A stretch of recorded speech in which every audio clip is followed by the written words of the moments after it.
നമസ്കാരം. നമസ്കാരം. ആദ്യം ഒന്ന് സ്വയം പരിചയപ്പെടുത്തൂ. എൻ്റെ പേര് വെങ്കടേഷ്. ഞാൻ കോഴിക്കോട് നേരത്തെ മെഡിക്കൽ റെപ്രസെൻറ്റേറ്റീവ് ആയിട്ട് വർക്ക് ചെയ്ത ആളാണ്. റുമറ്റോയ്ഡ് ആർത്രൈറ്റിസ് എന്നുള്ളൊരു രോഗം ആദ്യമായിട്ട് കണ്ടെത്തിയത് എപ്പോഴാണ്? അല്ലെങ്കിൽ എന്തെല്ലാം ഒരു സിംറ്റംസ് ആണ് ഈ രോഗത്തിൻ്റെ ഒരു ആദ്യഘട്ടങ്ങളിൽ ഉണ്ടായിരുന്നത്? ഇത് ഒരു 95 തുടക്കത്തിൽ ഒരു സ്കൂട്ടറിൻ്റെ മുകളിൽ നിന്ന് വീണതാണ്. വീണ സമയത്ത് കൈക്കൊരു ചെറിയ പരിക്ക് പറ്റിയിട്ട് അങ്ങനെ ഈ റിസ്റ്റിന് കുറച്ച് വേദന ഉണ്ടായിരുന്നു. അങ്ങനെ അത് ചികിത്സിക്കാൻ വേണ്ടിയിട്ട് ഞാൻ അലോപ്പതിക് ഡോക്ടർക്ക് കാണിച്ചിട്ടുണ്ടായിരുന്നു. അപ്പോൾ ആ സമയത്ത് എന്നോട് ഇത് ടെസ്റ്റ് ചെയ്യാൻ വേണ്ടി പറഞ്ഞിട്ടായിരുന്നു. ഈ ASO ടെസ്റ്റ് ചെക്ക് ചെയ്യാൻ വേണ്ടിയിട്ട് ആർത്രൈറ്റിസിനെ ടെസ്റ്റ് ചെയ്യാൻ പറഞ്ഞ സമയത്ത് അതൊക്കെ നെഗറ്റീവാണ്. അപ്പോൾ വലിയ കുഴപ്പമൊന്നുമില്ല എന്ന് പറഞ്ഞിട്ട് വിട്ടതാണ്. അപ്പോൾ അന്ന് ഞാൻ വർക്ക് ചെയ്യുന്ന പാലക്കാടാണ്. അപ്പോൾ ഇവിടുന്ന് പാലക്കാടിലേക്ക് പോയി കുറച്ച് ദിവസം കഴിയുമ്പോഴത്തേക്ക് ബാക്കിയുള്ള സ്ഥലത്ത് ഇപ്പോൾ നമ്മുടെ മുട്ടിന് ഈ ജോയിൻറ്റ് 2-3 സ്ഥലത്തൊക്കെ വേദന വന്നു. പിന്നെ പെട്ടെന്ന് ഒരു ദിവസം കുനിയാൻ പറ്റാതെ മറ്റേ ബാക്ക് പെയിൻ അല്ല, ഊരയ്ക്ക് കുനിയാൻ പറ്റുന്നില്ല. അപ്പം നേരെ ഇരിക്കാൻ നേരെ അങ്ങനത്തെ ഒരു രീതിയിലായി. അപ്പോൾ അങ്ങനെ ഡോക്ടറെ കാണിച്ചു. അപ്പം എൻ്റെ ഫ്രണ്ട്സൊക്കെ പറഞ്ഞാൽ ബുള്ളറ്റ് ഓടിക്കുന്നതിനെ കൊണ്ടും വണ്ടി ഓടിക്കുന്നതിനെ കൊണ്ടായിരിക്കും എന്നൊക്കെ പറഞ്ഞു. ഒരു 2 ദിവസം കഴിഞ്ഞ സമയത്ത് കഴുത്ത് പെട്ടെന്ന് സ്ട്രക്കായിപ്പോയി. എന്നുവെച്ചാൽ അങ്ങോട്ടും ഇങ്ങോട്ടും തിരിക്കാൻ പറ്റാതെ. അപ്പം അങ്ങനെ ഞാനൊരു അവിടുത്തെ ഒരു ന്യൂറോ സർജനെ ഡോക്ടറെ കണ്ടു. അപ്പോൾ ഡോക്ടർ ടെസ്റ്റ് ചെയ്തിട്ട് ഡോക്ടറിനോട് പറഞ്ഞാൽ നിങ്ങൾക്ക് ന്യൂറോ സംബന്ധമായിട്ടുള്ള അസുഖങ്ങളൊന്നുമില്ല, എന്തോ ഒരു രീതിയിൽ ആർത്രൈറ്റിസിൻ്റെ എന്തോ ഒരു അസുഖം ആവാനാ ചാൻസ് എന്ന് പറഞ്ഞു. അപ്പോൾ ഫോർ ടൈം ബീങ് തൽക്കാലത്തേക്ക് ഒരു സ്റ്റീറോയിഡിൻ്റെ 3 ദിവസത്തേക്കുള്ള ഇഞ്ചക്ഷൻ, ഡെക്സോൺ എന്ന് പറഞ്ഞ ഇഞ്ചക്ഷൻ, അത് ഇന്ന് എടുത്തു കഴിഞ്ഞാൽ 24 hours റിലീഫ് ഉണ്ടാവും.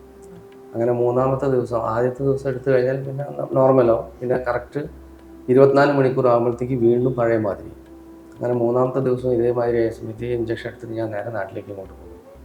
എന്നിട്ട് ഇവിടെ ഇങ്ങനെ പല ഡോക്ടർമാരെയും കാണിക്കാൻ തുടങ്ങി. പക്ഷെ ഒന്നും കാര്യമായിട്ടുള്ള ഒരു വ്യത്യാസം ഉണ്ടായിരുന്നില്ല. ഇത് കൂടി വരിക എന്നല്ലാതെ വ്യത്യാസങ്ങളൊന്നുമില്ല. പിന്നെ ഒരു നെഫ്രോളജിസ്റ്റ് ഡോക്ടറെ കാണിച്ച സമയത്ത് ഡോക്ടറാണ് എന്നോട് പറഞ്ഞത് തൽക്കാലം സ്റ്റീറോയിഡ് കഴിച്ചേ പറ്റൂ, പിന്നെ ഇതിൽ അലോപ്പതിക്കിൽ ഇതിന് മരുന്നൊന്നുമില്ല, നിങ്ങൾ ആയുർവേദം ചെയ്യുന്നതാണ് ഏറ്റവും നല്ലത്, ഏറ്റവും ബെസ്റ്റ് എന്ന് പറഞ്ഞു. പിന്നെ ചെയ്ത ടെസ്റ്റുകളൊക്കെ നെഗറ്റീവാണ്. എന്നിട്ട് ഡോക്ടർ ഇതിന് അന്ന് ആ അലോപ്പതിക് ഡോക്ടർ ഇതിന് ഒരു പേര് തന്നിരിക്കുന്നത് 0 നെഗറ്റീവ് ആർത്രൈറ്റിസ് അങ്ങനെയാണ് പറഞ്ഞിരിക്കുന്നത്. അങ്ങനെ അത് ചെയ്തുകൊണ്ടിരിക്കുന്ന സമയത്താണ് അപ്പോൾ അന്ന് ഭയങ്കര കൂടുതലായി, ഭയങ്കരമായിട്ട് വീങ്ങാൻ തുടങ്ങി, പല സ്ഥലത്തും സ്വെല്ലിംഗ് ഒക്കെ തുടങ്ങി. അങ്ങനെ ഈ Shri Subrahmanya ayurvedic nursing home എന്ന് പറഞ്ഞിട്ടുള്ളൊരു സ്ഥലത്ത് ചികിത്സ ചെയ്തിട്ടുള്ളൊരു വ്യക്തി കണ്ടുമുട്ടി. അയാളാണ് എന്നെ നേരിട്ടിട്ട് ഇങ്ങോട്ട് കൊണ്ടുവന്നത്. അപ്പോൾ അയാൾ എന്നോട് പറഞ്ഞാൽ ഇവിടെ ഡോക്ടർ രാജരത്നം വൈദ്യർ എന്ന് പറഞ്ഞിട്ടുള്ള വൈദ്യരാണ് ഇവിടെ ഉള്ളത്. പുള്ളിക്കാരൻ ഭയങ്കര പഴയ ആളാണ്, വളരെ നല്ല ഡോക്ടറാണ്, പല ആൾക്കാർക്കും ഇത് ഭേദമായിട്ടുണ്ട്. ഈ പറഞ്ഞ വ്യക്തിക്ക് തന്നെ അസുഖം മാറിയതാണ്. അങ്ങനെ അയാളാണ് എന്നെ ഇവിടെ കൊണ്ടുവരുന്നത്. ഇവിടെ കൊണ്ടുവന്നതിന് ശേഷം പിന്നെ കുറച്ച് ഒരു 10 ദിവസത്തേക്ക് എനിക്ക് ഇവിടുന്ന് മറ്റേ ഇത് തരുന്നതാണ്, മറ്റേ എന്താണ് കഷായം, വീട്ടിൽ നിന്ന് തന്നെ ഉണ്ടാക്കിയിട്ട് കുടിക്കാൻ വേണ്ടിയിട്ടുള്ള കഷായമാണ് പറഞ്ഞിരിക്കുന്നത്. അങ്ങനെ ആ സമയത്ത് തന്നെ ഈ ESR ടെസ്റ്റ് ചെയ്തിട്ടാണ് ചികിത്സ സ്റ്റാർട്ട് ചെയ്തത്. അങ്ങനെ എല്ലാ തവണ ഇവിടെ വരുന്ന സമയത്തും ESR ടെസ്റ്റ് ചെയ്തിട്ട് വരാൻ പറയും. അപ്പോൾ 2-ാമത്തെ തവണ ഞാൻ വരുന്ന സമയത്ത് ESR ആദ്യം ഉണ്ടായിരുന്നത് 64-70 അടുത്തായിരുന്നു ഉണ്ടായിരുന്നത്. അപ്പോൾ 2-ാമത്തെ തവണ വരുന്ന സമയത്ത് ഏകദേശം ഒരു 60 അടുത്ത് വന്നു. പിന്നെ 3-ാമത്തെ തവണ വരുന്ന സമയത്ത് അങ്ങനെ ക്രമേണ ഇത് കുറഞ്ഞു വരിക ചെയ്തു. അങ്ങനെ ഏകദേശം ഒരു 10-12 ഒക്കെ എത്തിയ സമയത്ത് ഡോക്ടറിനോട് പറഞ്ഞു, ഇപ്പോൾ ഈ തവണയും കൂടി മരുന്ന് കഴിച്ചിട്ട് അടുത്ത തവണ ഈ മരുന്ന് കഴിയുമ്പോൾ 10 ദിവസം കഴിയുമ്പോഴത്തേക്കും നിങ്ങൾ ഡ്രസ്സൊക്കെ ആയിട്ട് നേരെ ഇങ്ങോട്ട് വന്നോളൂ, ഇവിടെ അഡ്മിറ്റ് ചെയ്യണമെന്ന് പറഞ്ഞു. അങ്ങനെ അത് കഴിഞ്ഞ് നേരെ ഇവിടെ അഡ്മിറ്റ് ചെയ്തിട്ട് ഇവിടുന്ന് പിന്നെ കിടത്തി ചികിത്സ ചെയ്യുന്നു. അത് ഏകദേശം ഈ ഉഴിച്ചിലുമായി തന്നെയാണ്, ഉഴിച്ചിലൊക്കെ ആയിരുന്നു ഉണ്ടായിരുന്നത്. അതൊരു 15 ദിവസം ഉഴിച്ചിൽ കഴിഞ്ഞ ശേഷം പിന്നെ വസ്തി ഉണ്ടായിരുന്നു. എനിക്ക് 9 വസ്തിയായിട്ട് വന്നിട്ടുണ്ടായിരുന്നു. ഈ വസ്തി ഓരോ ദിവസം ഇടവിട്ടിട്ട് അങ്ങനെ അതെല്ലാം കൂടി കൂടിയിട്ട് ഇവിടെ ഏകദേശം ഒരു 40 ദിവസം 45 ദിവസമൊക്കെ ഇവിടെ അഡ്മിറ്റഡ് ആയിരുന്നു. അപ്പോഴത്തേക്ക് കംപ്ലീറ്റ് പിന്നെ വെയിറ്റൊക്കെ കുറഞ്ഞു. വളരെ എനിക്ക് ഏകദേശം ഒരു 35 കിലോ വെയിറ്റായി. നേരത്തെ ഞാനൊരു 62-65 കിലോ വെയിറ്റ് ഉണ്ടായിരുന്നു. അങ്ങനെയാണ് ഇവിടുത്തെ ചികിത്സ തുടങ്ങിയിട്ട് ഏകദേശം ഈ റുമറ്റോളജിസ്റ്റ് നിർദ്ദേശിച്ചിട്ടുള്ള മരുന്നുകൾ ഉണ്ടായിരുന്നല്ലോ, ആദ്യകാലത്ത് കഴിച്ചിരുന്ന സ്റ്റീറോയിഡ്സ് പോലെയുള്ള മരുന്നുകൾ, അത് ഏകദേശം എത്ര കാലത്തോളം കണ്ടിന്യൂസ് ആയിട്ട് കഴിച്ചിട്ടുണ്ട്? അത് ഏകദേശം ഒരു 4 മാസത്തിനടുത്ത് കഴിച്ചിട്ടുണ്ട്. 4-4.5 മാസം കഴിച്ചിട്ടുണ്ട്. ഓക്കെ. പിന്നെ ആയുർവേദം തുടങ്ങുന്ന ഒരു ഘട്ടത്തിലാണ് അത് നിർത്തുന്നത്?